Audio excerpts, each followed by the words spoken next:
ಯಾರು ಮನೆಗಳಿಗೆ ಯಾರನ್ನ ಬಂದು ಸೆನ್ಸಸ್ ಮಾಡಿದ್ದಾರೆ? ಯಾವನೂ ಬಂದಿಲ್ಲ. ಅದು ಬಿಟ್ಟರೆ ಏನೋ ಉಗಿತಾರೆ ಜನ, ಚಪ್ಪಲಿ ಹೊಡಿತಾರೆ ಎಲ್ಲ. ಯಾಕೆ ಗೊತ್ತಾ? ಕುಲ್ಗೆಟ್ ಗಬ್ಬೆದೋಗ್ಬಿಡುತ್ತೆ. 136 ಸೀಟ್ ಬಂದಿದೆಯಲ್ಲ, 50 ಸೀಟ್ ಬರೋಲ್ಲ ಅವಾಗ. ರಿಸಲ್ಟ್ ಎಲ್ಲಿ ಬಂದಿದೆ? ಇನ್ನೂ ಪೆಂಡಿಂಗಲ್ಲಿ ಇಟ್ಟಿದ್ದಾರಲ್ಲ. ಅದು ಒಂದು ರಿಸಲ್ಟ್ ಬಿಟ್ಟಿದ್ದಾರೆ. ಅದು ಬಿಟ್ಟರೆ ಏನೋ ಉಗಿತಾರೆ ಜನ, ಚಪ್ಪಲಿ ಹೊಡಿತಾರೆ ಎಲ್ಲ. ಯಾಕೆ ಗೊತ್ತಾ? ಊರಲ್ಲಿ ಕಾಂಗ್ರೆಸ್ನಲ್ಲಿರೋರೇ ಡಿ.ಕೆ. ಶಿವಕುಮಾರ್ ಒಂಥರ ವರ್ಷನು, ಸಿದ್ದರಾಮಯ್ಯನ ಒಂದು ವರ್ಷನು, ಅಲ್ಲಿರೋ MLAಗಳು ಕೆಲವರು ಸಿಕ್ಕಾಬಿಡೆ ಪ್ರಾಬ್ಲಮ್ ಇದೆ. ಅಷ್ಟು ಈಸಿಯಾಗಿ ಆಗೋಗ್ಬಿಡುತ್ತೇನ್ರಿ. ನೆಕ್ಸ್ಟ್ ಏನಾದರೂ ಇದು ಫೋರ್ಸ್ ಮಾಡಿ ಅವನು ಪ್ರೆಸ್ಟೀಜ್ಗೋಸ್ಕರ ಸಿದ್ದರಾಮಯ್ಯ ಮಾಡ್ದ ಅಂದರೆ ಅವನೇನೋ ಲಾಸ್ಟು. ಯಾಕಂದರೆ ಅವ್ನು ನಾನು ನಿವೃತ್ತಿ ತೊಗೊಂಬಿಡ್ತೀನಿ ಅಂತ ಹೇಳ್ಬಿಟ್ಟಿದ್ದಾನೆ. ಆವಾಗಲೇ ಹೇಳಿದ್ದ. ಈಗೇನು ಮಾಡ್ತಾನೋ ಗೊತ್ತಿಲ್ಲ. ಕುಲ್ಗೆಟ್ ಗಬ್ಬೆದೋಗ್ಬಿಡುತ್ತೆ. 136 ಸೀಟ್ ಬಂದಿದೆಯಲ್ಲ, 50 ಸೀಟ್ ಬರೋಲ್ಲ ಅವಾಗ. ಇದೆ ಜಾತಿ ಗೌಡ್ರು, ಲಿಂಗಾಯತರು ಮತ್ತು ಗೌಡ್ರದ್ದು ಕಂಪ್ಲೀಟ್ ಅಪೋಸಿಷನ್ ಇದೆ ರೀ. ಇವನ್ ಏನು ಮುಸ್ಲಿಮ್ಗೆ ಅಷ್ಟೊಂದು ಸಪೋರ್ಟ್ ಮಾಡಿದ್ರೆ ಹೆಂಗೆ ರೀ? ಇದು ಸಾವಿರ ಏರಿಯಾ ಅಲ್ಲ ಸುಮ್ಮನೆ. ಹಾಂ, ಹಿಂಗೆ ಮಾಡಿದ್ರೆ ಅವ್ರಿಗೆ ಕೊಟ್ಟಿರೋಂಥ ಫೆಸಿಲಿಟೀಸು ಏನು ಕಡಿಮೆ ಇದೆಯಾ? ನಮ್ಮ ಬ್ರಾಹ್ಮಣರಲ್ಲಿ ಇಲ್ವೇನ್ರಿ? ತಿಂದಕ್ಕಿಲ್ದೇ ಇರೋರು ಎಷ್ಟೋ ಜನ ಇದ್ದಾರಪ್ಪ. ಬೇಕಾದಷ್ಟು ಜನ ಬಡವರಿದ್ದಾರೆ. ಅವ್ರಿಗೆ ನಮ್ಮ ಮಕ್ಕಳು ಸಾಬ್ರು ಕೊಟ್ಟಂಥ ಫೆಸಿಲಿಟೀಸ್ ಏನು ರೀ ಕೊಟ್ಟಿದ್ದಾರೆ?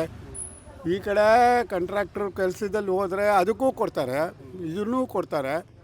ಹಾಗಾದ್ರೆ ಅವ್ನು ಸಿದ್ದರಾಮಯ್ಯ ಸಾಬ್ರಿಗಾಗಿ ಮಾಡ್ತಾರೆ, ಸಾಬ್ರಿಗಾಗಿ ಅವ್ನು ಮಾಡ್ತಾರೆ. ಓಟ್ಗೋಸ್ಕರ, ಓಟ್ ಬ್ಯಾನ್ಗೆ ಅವ್ನು ಮಾಡ್ತಾಯಿದ್ದಾನೆ. ಇದು ಮಾಡಿದರೆ ಭಾಳ ವರ್ಸ್ಟ್ ಆಗುತ್ತೆ ಕರ್ನಾಟಕ. ಜಾತಿ ಕಿತ್ತಾಡ್ತಾರೆ. ನೆಕ್ಸ್ಟು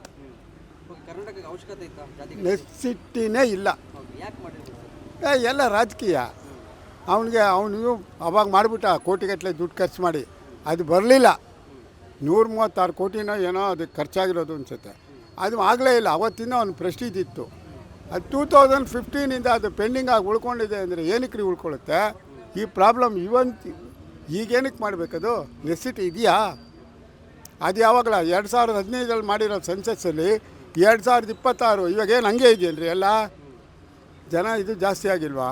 ಮತ್ತು ಅವ್ರಿಗೆ ಸಾಬ್ರಿಗೆ ಕೊಟ್ಟಂಗೆ ಬೇರೆ ಎಲ್ಲರಿಗೂ ಕೊಡಲಿ. ನೀವು ಅವ್ರಿಗೆ ಕೊಡಬೇಡಿ ಅಂತ ಹೇಳಲ್ಲ. ಸಾಬ್ರಿಗೆ ಯಾಕೆ ಕೊಟ್ರಿ ಅಂತ ಕೇಳಲ್ಲ. ಸಾಬ್ರು ಅಂತಂದರೆ ಅವರೇನು ಮುಸ್ಲಿಮ್ ಅಲ್ಲಿಂದ ಇದ್ದಾರಲ್ಲ, ಅವರು ಇಂಡಿಯಾ ದೇಶದವರೇ. ಕೊಡಿ, ನಮಗೂ ಕೊಡಿ, ಎಲ್ಲರಿಗೂ ಕೊಡಿ. ಎಲ್ಲರನ್ನೂ ಒಂದೇ ಥರ ನೋಡಿ. ಅವ್ರಿಗೆ ಯಾಕೆ ಒಂಥರ ಇವ್ರಿಗೊಂಥರ ಮಾಡ್ತೀರಾ ಅಂತ ನಮ್ಮ ಉದ್ದೇಶ. ಸ್ವಾಮಿ, ನಿಮ್ಮ ಮನೆಗೆ ಯಾವುದೂ ಮಾಡಿಲ್ಲ ಸ್ವಾಮಿ. ಇಲ್ಲಿದ್ದಾರೆ ನಮ್ಮ ಫ್ರೆಂಡ್ ಅವ್ರು ನಾಗೇಶ್, ಅವರು ಇದ್ದಾರೆ ನೋಡಿ. ಯಾರು ಮನೆಗಳಿಗೆ ಯಾರನ್ನ ಬಂದು ಸೆನ್ಸಸ್ ಮಾಡಿದ್ದಾರೆ? ಯಾವನೂ ಬಂದಿಲ್ಲ. ಸುಮ್ಮನೆ ಏನೋ ಮಾಡಿ ರಿಸಲ್ಟ್ ಅನೌನ್ಸ್ ಮಾಡಿದ್ದು ಬೈ ಫೋರ್ಸ್. ಅವ್ನು ಮರ್ಯಾದೆ ಪ್ರಶ್ನೆ ಸಿದ್ದರಾಮಯ್ಯಂಗೆ ಹಂಗೆ ಮಾಡ್ತಾರೆ. ಅವನೇ ಡಿ.ಕೆ. ಶಿವಕುಮಾರೇ ಹೇಳಿದ್ದಾನೆ, ಇದು ಮಾಡಿರೋದು ಸರಿ ಇಲ್ಲ, ಇದನ್ನು ನೋಡ್ಕೋಬೇಕು, ಇದನ್ನು ಕನ್ಸಿಡರ್ ಮಾಡಬೇಡಿ, ಇದನ್ನು ರೀಕನ್ಸಿಡರೇಷನ್ ಮಾಡಬೇಕು, ಇದೆಲ್ಲ ಚೆಕ್ ಮಾಡಬೇಕು, ತಿರ್ಗಾ ಇದು ಸರಿಗಿಲ್ಲ ಅಂತ ಅವನೇ ಅವಾಗ ಸ್ಟೇಟ್ಮೆಂಟ್ ಕೊಟ್ಟಿದ್ದಾನೆ. ಇವಾಗ ಅವನೇನಾದರೂ ವಯಸ್ಸು ಅಂದರೆ ಅವ್ನಿಗೆ ಇರ್ದಲ್ಲ. ಅವ್ನಿಗೆ ಇವಾಗ ಪರಿಸ್ಥಿತಿ ಹೆಂಗಾಗಿದೆ ಗೊತ್ತಾ? ಈ ಕಡೆ ಬೀಳೋಂಗಿಲ್ಲ, ಈ ಕಡೆ ಕಟ್ಕೊಳ್ಳೋಂಗಿಲ್ಲ. ಅವ್ನು ಡಿ.ಕೆ. ಶಿವಕುಮಾರ್ಗಾಗಲಿ ಅವನು ಹೇಳ್ತಾನೆ, ನಮ್ಮ ಸಮುದಾಯದವರು ಅವ್ರಿಗೆಲ್ಲ ನಾನು ಏನು ರೀ ಉತ್ತರ ಕೊಡಲಿ ಅಂತ. ಆ ಕಡೆನೂ ಅಂತಾರೆ, ಲಿಂಗಾಯತರದವರು ಅಂತಾರೆ. ಎಷ್ಟೋ ಜನ ಹೈಕಮಾಂಡ್ಗೂ ಇನ್ಫಾರ್ಮೇಷನ್ ಕೊಟ್ಟಿದ್ದಾರೆ, ಈ ಥರ ಇದು ಮಾಡೋದು ಸರಿ ಇಲ್ಲ, ಬೇಡ, ಪ್ರಾಬ್ಲಮ್ ಆಗ್ತಾಯಿದೆ ಇದು ಅಂತ ಹೋಗಿ ಕೇಳ್ಕೊಂಡಿದ್ದಾರೆ. ಅದೇನಾಗುತ್ತೆ ನೋಡಬೇಕು. ಇನ್ನೂ ಏನು ಅದೇನೇನು ಇಂಪ್ಲಿಮೆಂಟ್ ಮಾಡಿಲ್ವಲ್ಲ. ತಿರ್ಗಾ ಏನೋ ಏಪ್ರಿಲ್ 5 ಅದೆಷ್ಟೋ 6 10 ಏನೋ ಪೋಸ್ಟ್ಪೋನ್ ಮಾಡಿದ್ದಾರಲ್ಲ. ಖಂಡಿತ ಹೇಳ್ತೀನಿ ಕೇಳಿ, ನನ್ನ ಮಗನೂ ಬಂದಿಲ್ಲ. ಬೀಟ್ಲೆಸ್ ಕರ್ನಾಟಕ.